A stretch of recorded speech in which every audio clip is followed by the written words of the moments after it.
What is up, guys, and welcome back to a brand new video. Once again, it's my team time, episode number 18 for the Brazilian Grand Prix, the penultimate episode of this first season. Next episode, this series is coming to an end forever for this season. Before swiftly we move on to season 2, which you guys have been very much waiting for. The anticipated upgrades, the regulation shake-up, where we're going to end up in Season 2 performance-wise, we'll have to wait and see. But we do have some upgrades on the car, hopefully for the start of this Brazilian Grand Prix. 2 aero upgrades, which should make their way on, unless they fail. So that's what we're waiting for at the moment. We still have 7,500 resource points to delegate onto the car in between this season and the next. I think we're almost past the point of where we can squeeze on upgrades for the Abu Dhabi Grand Prix. We do have some major upgrades heading in for the next race or the next episode. That'll be a major weight reduction and a major engine upgrade. So some big performance to hopefully squeeze out of this car in the next episode. But let's see what we can do with our minor upgrades we bring into this race. Let's move into the Grand Prix weekend with a shock retirement announcement. This has come out of absolutely nowhere. Valtteri Bottas has called time on his Formula 1 career. He'll be retiring in the next race. So no more Valtteri Bottas, no more Sebastian Vettel at the end of Season 1. We will see some new drivers enter the sport from Season 2. And that is very exciting because we like driver changes. We like transfers. We like to see a bit of change. And let's see if the absence of Sebastian Vettel, but also Valtteri Bottas, will spruce up the grid a little bit. That's what we can do in terms of upgrades. It's only a 1-week break between Brazil and Abu Dhabi. So literally, Valtteri Bottas's career is ending in a week. He's left that very short, but I guess that's Bottas. He didn't want to make too much of a fuss about it. I'm leaving at the end of the sport, by the way. At the end of the season, by the way. All right, it's only in a week. So yeah, there you go. Bottas is leaving, not leading.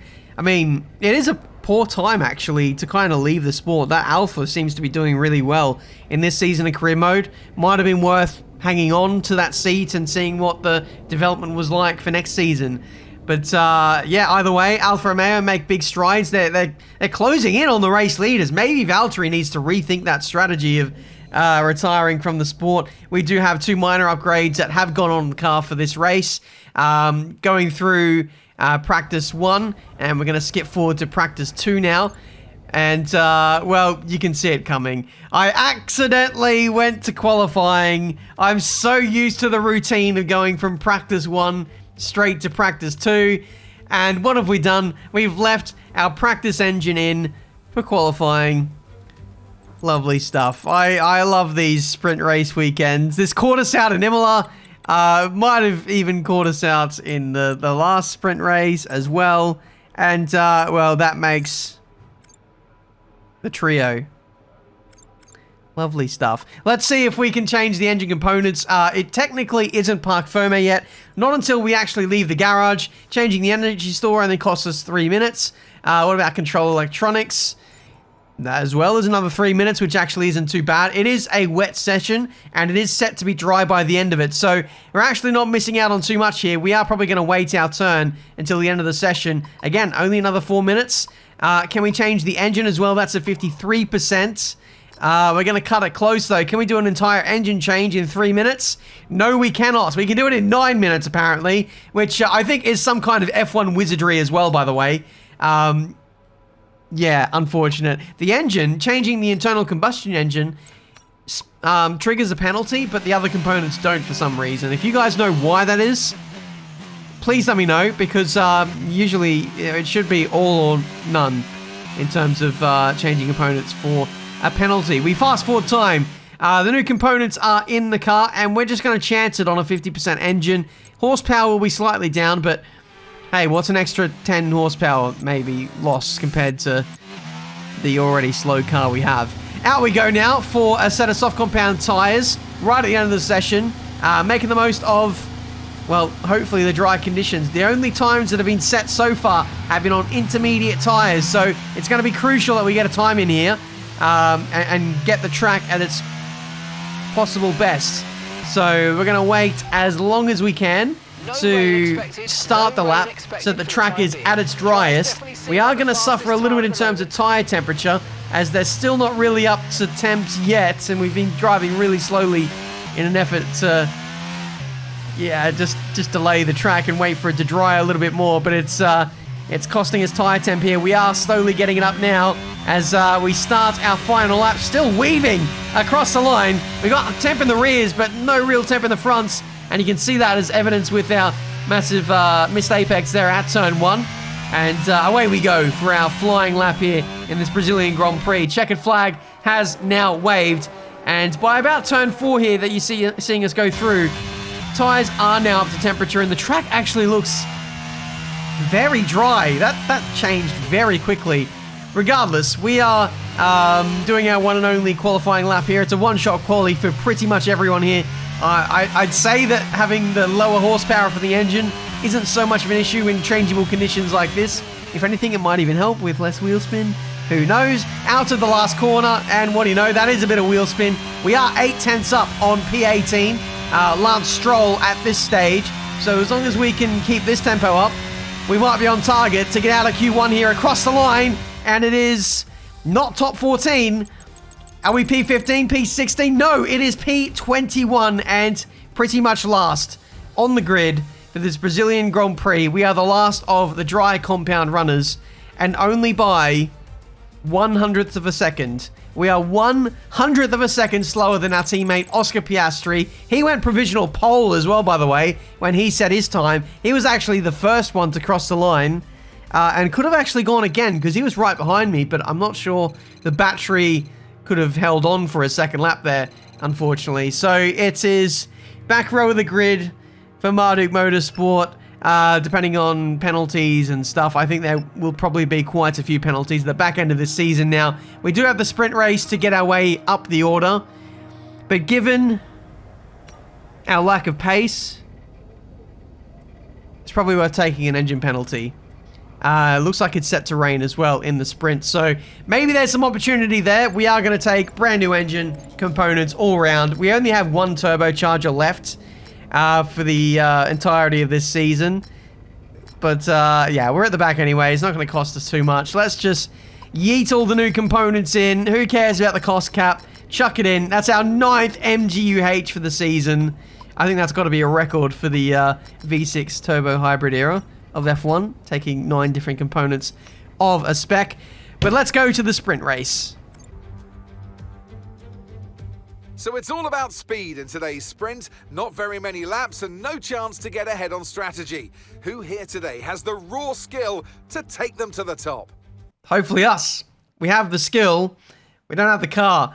So it's a bit of a compromise so far in this season of career mode. But we are working on it. We are going to have a much better package from next race, and the race especially after that. However, it's time to deal with the sprint. You can see it is going to rain in the final quadrant of the race. If it is going to rain, it's got to come in quickly because we've only got 12 laps to negotiate in this sprint here in Brazil. 5 red lights, and we are underway for this race here on the Saturday, and immediately jumped by Pierre Gasly as we head into turn 1. Oh, we're having to dodge our teammate, as is Pierre Gasly having to dodge us as we all slowly creep towards the inside part of the racetrack. It is P22 for us, and well, the only way is up here for Marduk Motorsport. Let's see if we can capitalize on the mistakes of others, misfortune of others. Stroll getting overtaken by my teammate. Let's see if we can follow Piastri through. That was a nice brave move there at turn 4. So let's see if we can go for a cheeky dive after this double right-hander. If we can run out wide, that'll be ideal. We try and move to the inside, and someone's got some front wing damage. It is George Russell. So he's back to his old ways of earlier on in the season, where he was just literally clattering with anything that moved in this Grand Prix season. But still fighting away with Lance Stroll. Now it turns to our teammate that we're fighting side by side with. Round the outside, at the second to last corner. Stroll takes that opportunity to get up my inside and my teammate as well, and then parks it on the apex, so I have absolutely nowhere to go, and it's Piastri and Stroll ahead of us once more in this Brazilian Grand Prix. Already 2% tyre wear on those puppies. It's going to be a tough old race tomorrow, I think. 36 laps to negotiate. 3 wide into turn 1. Not sure why I opted to go for that, but we have made the move stick. 2 positions in 1 go. Unfortunately, we've lost so much time to Albon and Gasly with all that squabbling. Stroll has got so much pace, but Piastri just kind of keeps outsmarting him and is just meaning that those two continue to lose time. Thankfully, we finally got in front of those guys, and now we can focus on our race, and hopefully those two can just squabble it out for forever, basically, and let me run away. Anyway, first corner cutting warning of the race for us. I think we might be okay with our sponsor, because the corner cutting only applies in the main race. So we can go... Oh no, we can go full send in this race, and we're out! We are out of the Brazilian Sprint Race Grand Prix. Lance Stroll has absolutely T-boned us at the early stages of this race. We got a little bit sideways. I think we dipped a wheel in the dirt, the tyres were a little bit off, and then we spun, and Stroll had ample time and space to go around me, but he's just gone straight into me, and this will show why. Look at that. All that time to react, all that time to react. No, doesn't go around the outside, just goes straight into me and ends my race. Nice. Maybe that's karma. Maybe that's payback for all the times we got in their way in this season of career mode. And just for fun, Charles Leclerc is celebrating his championship win again. He wrapped up the championship last race in Mexico, but he fancies some more donuts. So, yeah, Charles Leclerc really flexing that championship on us, it seems. But, yeah, P22, it looked like that sprint race was really kind of going nowhere anyway. The rain never even showed up. This is the post-race sequence, and the sky is still blue. So, the weatherman really got it wrong today. P17 for my teammate. That's his starting position for tomorrow. But, from the race rundown graphic, a lot of people have grid penalties for tomorrow. They didn't apply for this race, they apply tomorrow. So even though we finished last in this race, oh no, we've got penalties. Even though my teammate's starting P17 in the Grand Prix, he might be P1. Honestly, the front runners all got penalties. So it could be a mad starting grid for this Brazilian Grand Prix. So let's pray for Oscar and hope he's starting in the points. Let's do it.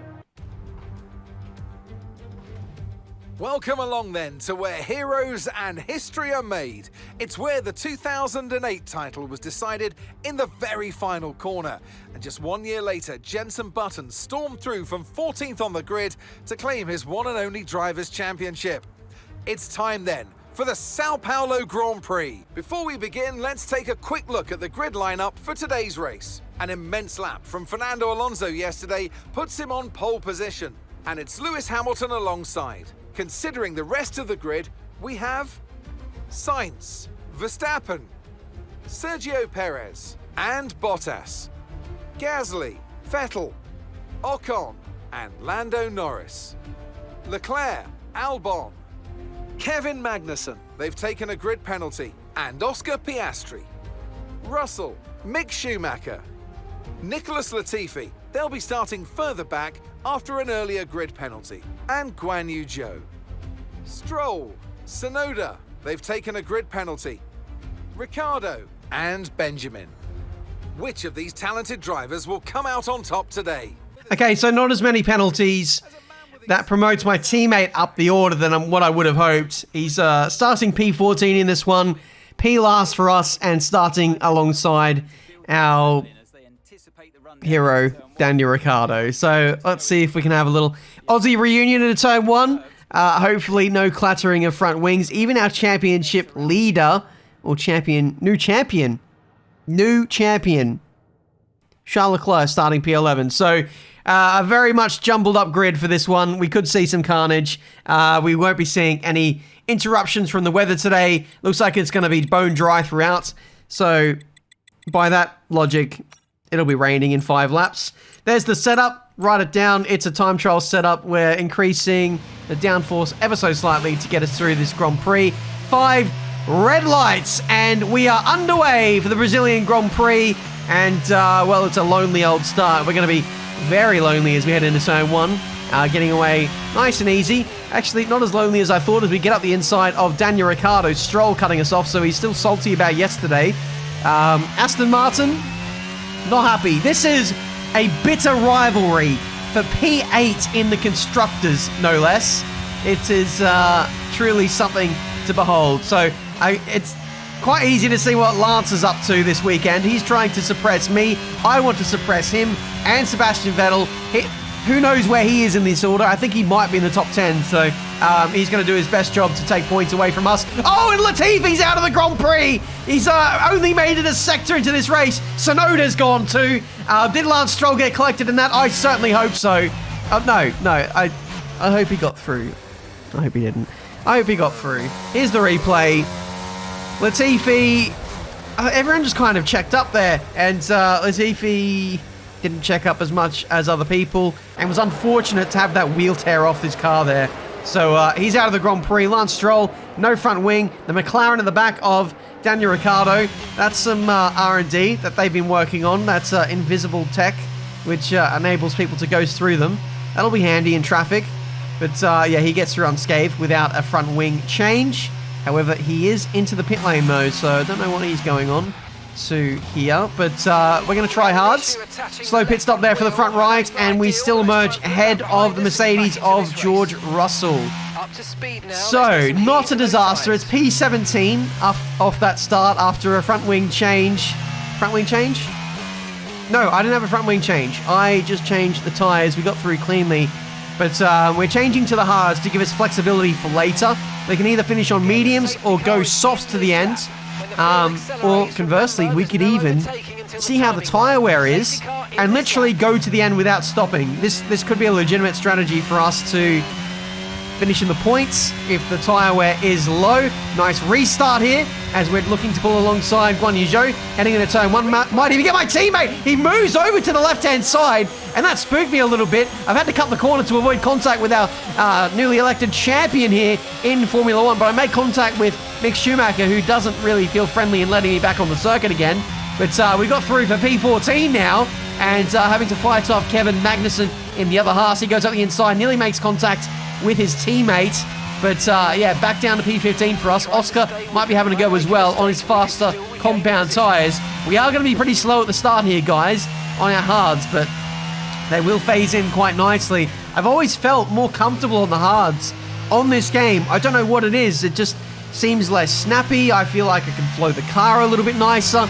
On just about every other F1 game previously, I haven't really got on well with the hards, but me, like, this game, get me on the hards all day long, and I'll stay on them all day long, literally, as well, as we have Schumacher into the pit lane in the Haas. That promotes us up into P14. Leclerc and Magnussen up next, but it looks like there's going to be a bit of a air gap emerging between those two for the following laps. There is the hope of an Aston Martin, Sebastian Vettel, holding up the next group of cars and falling into our clutches, but Leclerc has all of a sudden lost pace and is under pressure from Kevin Magnussen in this Grand Prix. There has to be something wrong with that Ferrari because he's just got no speed.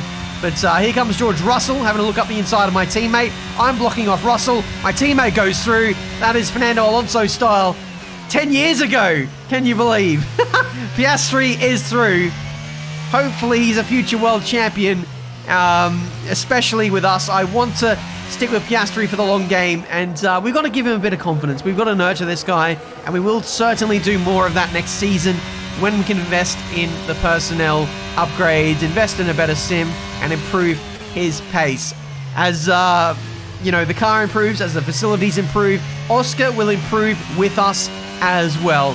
And it's worth reassuring you guys, I am going to save up just to save enough money to have Piastri for next season. Then we'll divert resources on improving facilities after the season. Once we get our season bonus, I think that's the way it's going to go. Anyway, Ricciardo from the back row of the grid in this race, up to P14 now. He's flown past both Stroll and Russell, and now ahead of my teammate in very quick succession. Here comes Russell up the inside in the Mercedes. It's best to give him some space, I think. I've opted not to do that. I guess I've forgotten about all the incidents Russell has had this season as we try and do a switchback move on him. Doesn't work to our avail. I think it's just worth just sitting in this train, collecting DRS, saving up the battery where I can, and just picking my battles and pushing a little bit later on in the stint when everyone else makes their stops. That's got to be the play. And then, assessing what tyre we go on to next. Anyway, we're keeping Piastri in our crosshairs, only 7/10 to him. We're going to get DRS on this occasion. But Tsunoda is coming up the inside here. It's important not to lose too much time in battling. Tsunoda goes up the inside. He doesn't fully commit to the move, though. He doesn't have a great exit. He finally turns on the battery and goes back through, but we've lost just about DRS to our teammate. This is Tsunoda trying to get our teammate. He goes in a little bit wide at turn 1. Finally gets the nose into the apex, loses the position, and we're back within DRS range again. So this is a crucial battle here. I say battle, I'm kind of just leaning on Piastri to drag me along in this race, away from Albon, away from Schumacher, away from the people who are having terrible strategies in this race. Stroll as well, he went to soft compound tyres, horrible strategy there. Medium hard is the way to go, or dare I say, hards all the way to the finish. We're at the halfway point of this race, and the tyre wear is not too bad. It's only about 30%, so if we really want to, we can go to the end of this race. But I'm debating either sticking on these tyres for the rest of this race in the hopes that I can get points, because we pretty much are in the top 10 at this stage. We just need to defend our position. We're P9 right now, so this might be our best chance of getting points. We just have to get our elbows out and see if we can stay ahead. We're managing to keep Bottas behind for the time being. I still think, don't know why I got confused with Magnussen there, but Bottas gets through. We give him a bit of a squeeze. Sebastian Vettel finally into the pit lane in the Aston Martin. He's looking pretty good for some points today. I hope that is not going to stick. We might just have to stay out and just kind of get in the way of Vettel and others. Ocon goes wide at turn 1 with a massive lockup in an attempt to overtake us. Vettel's now 1.1, make that 2/10 behind us now as he's making really quick work of us. And he goes up the inside into the last corner. It's getting ever more difficult to defend against these guys, but I think this is our best play. I think I'm just going to stay out on the hards and try and defend. There might be a safety car which comes out. We're defending here against Charles Leclerc and Vettel and Ocon for good matter as well. Vettel runs wide with a massive lockup, loses a couple of positions, and we get spun by Ocon into the path of the other Aston Martin. And oh my god, Vettel has lost his wing. Vettel has lost his front wing in this Brazilian Grand Prix. There was just too much going on at this apex. I think it was Ocon who ran wide and lobbed off Vettel's wing. He went straight on at the same time. Maybe he got a push there as well. And then I don't think I've left Ocon enough space there, and I've essentially spun myself out there. Here's Vettel's on board, runs completely wide. Actually, that might be Vettel's fault. He really came back harshly onto the racing line there, not really seeing the Alpine there, and he's lost his wing.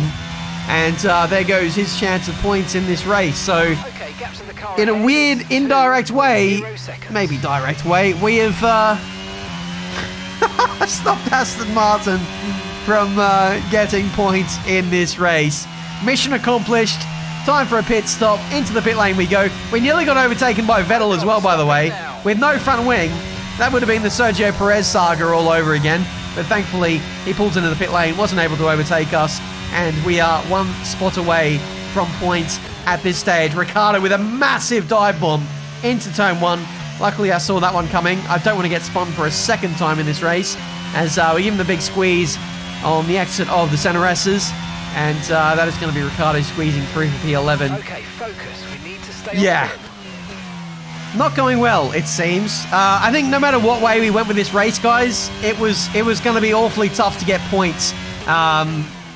Stopping for soft, stopping for mediums, we'd be nowhere near the points. At least with this strategy, we were in the points, we were in the driving seat. It was in our control as to whether we could defend or not. But we're just missing that final I don't know, 5 miles an hour, like on the straights. If a little bit more drag reduction, like a minor or 2 minors or a major upgrade for drag reduction, and we'd be able to defend a lot easier. Maybe slightly less wing as well. I think I am a bit guilty of that too. Stroll now attacking us in P14, and he's not going to be holding back in this race to get ahead of me. He actually loses the position to Sonoda after being a little bit too zealous into turn 1. Sonoda comes through, and wow, that's a tight gap he's gone for. But it makes it stick anyway, and into P13. 11 laps to go in this race. This battling, by the way, does help my teammate kind of catch up to this next group of cars. Sonoda around the outside. And a bit of wheel-to-wheel contact for good measure as well. And he leaves the space for us to go around the outside at the exit part of that chicane. And we go back up into P13. For how much longer? It's a 2x2 formation as we head down into turn 4. Hopefully there's not another crash. Sonoda has plenty of space on the inside as we just got carted wide with a bit of understeer and a bit of a slight lock up there. Sonoda back up the inside into the double right-hander. And at this point, I just feel like I'm getting in the way. But it's too late now. It's too late to box now. Here comes Lance Stroll up the inside of both the Alpine and the Alpha Tauri, side by side for these guys. A little bit of squabbling would do nicely. No, it's not an Alpine. It is a Williams. But Sonoda runs wide and gives the Williams damage. Oh my word. These guys are really playing for keeps here. They are not afraid to really get stuck in and have a battle and risk a bit of carbon fiber damage. We're certainly seeing a bit of that this season as the Alpha Tauri goes around the outside. This time he doesn't make it stick. He completely squeezes us onto the apex. Somehow we still have our front wing. Somehow we're still facing in a straight line, but that was pretty bad from Yuki Tsunoda there.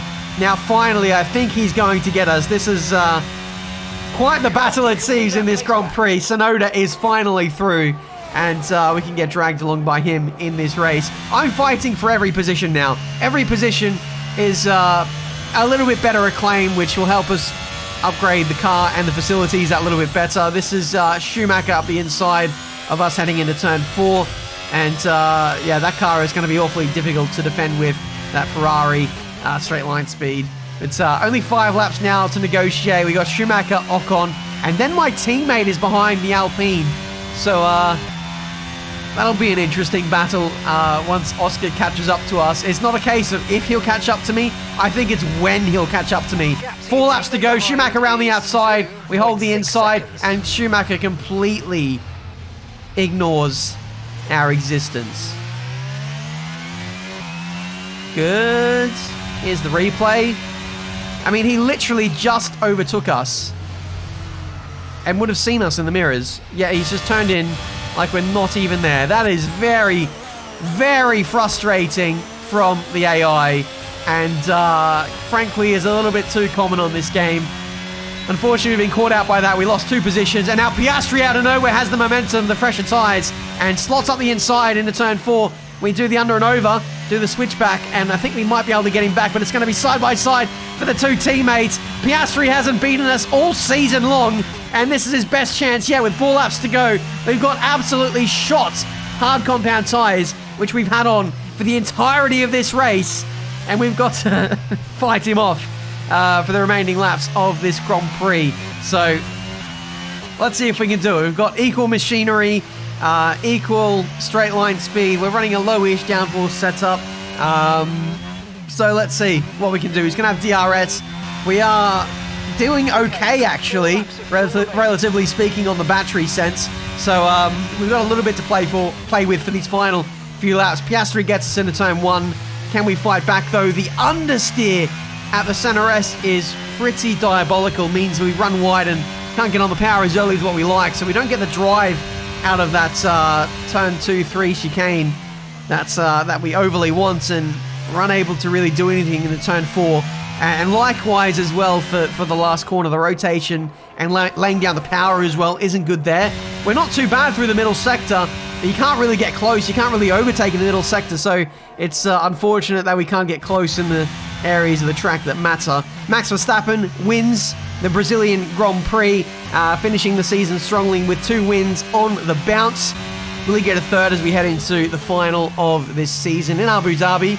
We'll have to wait till tomorrow to find out. But Piastri Looks like he's going to hold on here. We're running out of opportunities in this Brazilian Grand Prix.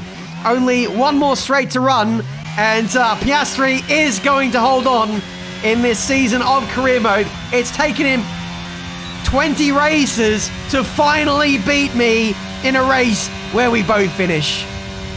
Congrats, Piastri. Okay, pick up rubber and bring it home. Brilliant stuff from Red Bull today. What a superb victory.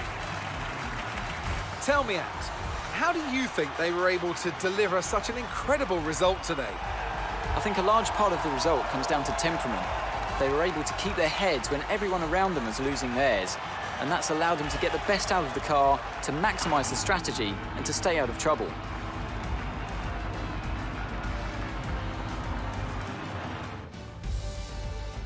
Red Bull put up an outstanding fight for the front position today, and it's great to see it paid off for them. They do so much for the sport that you can't help but be delighted by today's race win. Well, that was eventful. A day at the Dodgems, I think, in the fairgrounds. But yeah, that was a Brazilian Grand Prix. Very eventful race, being the key word of this one. I do want to apologise about the strategy today.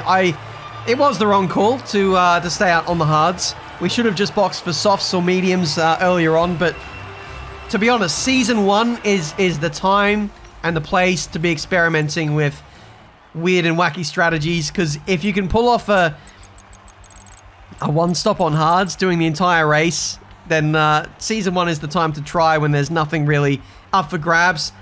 Even if we nailed the strategy, to be honest, guys, P10 points was just simply not possible. Nothing really happened today. There was not many incidents apart from wherever we were on the circuit. There was no safety cars, so it would have taken a miracle for us to get points there. So in the end, we tried. We learned a lot, and we don't lose anything in this race, apart from a few carbon fiber components and maybe the respect of other drivers, but it's absolutely fine. We will earn it back in the finale and in Season 2 when this car gets stronger. Crucially, Aston Martin not scoring any points on us today. Very unfortunate there with Vettel. I want to stress that I'm not trying to crash into the Aston Martins or intentionally give them damage or harmful races or anything like that. We do want to get in the way and be an annoyance and slow them down and make them overtake us if they can, which is partly what happened. But yeah, a shame to still see him lose points there regardless. And we do have at least a fighting chance of staying ahead heading into the Abu Dhabi Grand Prix. Just 4 points separating us and Aston Martin. We're going to have a stronger package. Aston Martin have looked very strong in the last few races, so it's going to be all to play for in the Abu Dhabi Grand Prix. Major engine upgrade, major weight reduction upgrade. I think we're going to see improvements of about a second, potentially, heading into that last race. We don't need to worry about engine penalties. We've got all the components we need. Hopefully we can finish the race and not DNF. Touch wood. So join me for that race, guys. The Abu Dhabi Grand Prix. Leave a like if you enjoyed this episode. Subscribe to the channel if you're new to see plenty more racing game content. We got a bit unlucky with the AI, but we also squeezed them quite a bit as well. So you get what you give. And we move on to the Abu Dhabi Grand Prix, where we will literally clean up our act. Thank you guys so much for watching. Until the next one, the Abu Dhabi Grand Prix. I'll see you next time.